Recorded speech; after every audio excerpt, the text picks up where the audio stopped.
This ABC15 flash briefing is sponsored by Sanderson Ford. All roads lead to Sanderson Ford. Thank you for joining us. I'm Christine Stanwood with your top stories from ABC15 Arizona. The last cleanup of the Valley's largest homeless encampment, known as the Zone, starts Wednesday. Through Thursday, the city of Phoenix will work to clear the area of Jackson Avenue from 11th Avenue to 9th Avenue. Then they will monitor the area to keep people from camping nearby. The city has been ordered to clean up the area by Saturday or they will face a fine. As of last week, more than 460 people were still living there.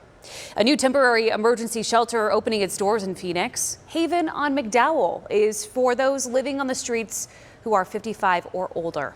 It's a partnership between Phoenix and is run by Central Arizona Shelter Services. They have 60 rooms. It will operate until renovations are done on a permanent senior shelter, which is set to open next year. According to a report on homeless trends, last year, Maricopa County saw a 38% increase in homelessness 62 and older. GCU is being fined a record nearly $38 million for deceiving thousands of students. The U.S. Department of Education says the school misled students about the cost of its doctoral programs. We did tell you about this earlier this month after GCU claimed that they're being targeted by the feds amid its fight to regain its nonprofit status. That's something that can be a major tax benefit for a university. We spoke with the president earlier this month. He was expecting the school to be fined by the feds. They came out in 2019 and officially said, we're going to keep that tag on you. There's nothing you can do going forward to remove that tag. And so in 2021, we said, we have no choice. You backed us into a corner. Now, this fine is the largest of its kind ever issued. Right now, the Queen Creek Police Department is investigating the death of a teen from over the weekend. It happened near Chandler Heights and Sossaman. Police say that they found him in the middle of the road and believe he was assaulted at a Halloween party. We're asking anyone with information to call them. Coming up, we're going to hear from neighbors who sounded the alarm about that party. Okay, are you tired of getting those unwanted texts or calls? A new state law going into effect this week could help. The law bans solicitors from sending unwanted text messages as well as phone calls to numbers registered on the federal government's Do Not Call list. To sign up, go to donotcall.gov or call the number on your screen from the phone you want to register. Arizona is taking steps to prevent wildfires, providing more than $8 million in grants to cities, parks, nonprofits, and state agencies. The money will go towards removing invasive plants, which really can increase the intensity of a wildfire. It will also go toward fuel reduction, fire breaks, and other projects. Okay, heads up for you. If you live in Tempe, parts of Rural Road will be narrowed to one lane in each direction starting Monday for the next 9 weeks or so. We know that these delays are expected on Rural Road from Southern Avenue to Baseline Road, but you will still be able to access the US 60 from Rural Road. It was a full circle moment for one D-backs fan right before the start of this playoff run.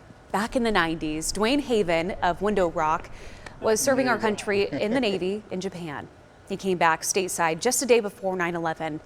He woke up to see the attacks, and within hours, he was called to pack his bags and redeploy as part of Operation Enduring Freedom. Weeks later, as the D-backs faced the Yankees in the World Series, Dwayne said he would watch the games as an escape from the tensions of war. Fast forward to this year, Dwayne got a chance to meet Gonzo and shares how that walk-off single in Game 7 uplifted him while he was thousands of miles away from home. It was an honor to meet him. And his response was like, no, sir, it was an honor to meet you. Thank you for your service.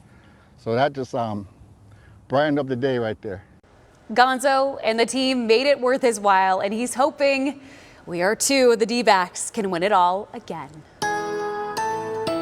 Tracking your most accurate forecast, I'm meteorologist Jorge Torres. We are expecting a mild and breezy start to November here in the valley, with temperatures tomorrow morning in the upper 50s, warming up to the upper 70s at midday. But by the early afternoon, the wind should die down and will reach a high of 83 degrees under mostly sunny skies. Futurecast winds showing most of the breezes from central to southern Arizona throughout the morning tomorrow, then dying down by the early afternoon and evening hours as well. And then the wind's not really concerned for the rest of the week. Highs anywhere from 61 in Flags up to 73 in Sedona and 80s as you head farther to to the south in areas like Tucson, Casa Grande, Phoenix, and Lake Havasu City as well, with highs between 80 to 83 degrees. Here's a 7-day forecast for the valley. Temperatures staying generally in the mid-80s through at least Saturday, and then warming up to Sunday and early next week with lows in the upper 50s to near 60. In Flagstaff, we'll keep those temperatures in the 60s for highs all the way through next week as well, under mostly sunny skies for Saturday, turning partly cloudy and then clearing out the rest of the weekend and early next week. Those lows, though, stay quite chilly up north in the 20s and 30s, but the forecast does remain dry for the valley and the high country for the next 7 days. This ABC15 Flash Briefing is sponsored by Sanderson Ford. All roads lead to Sanderson Ford.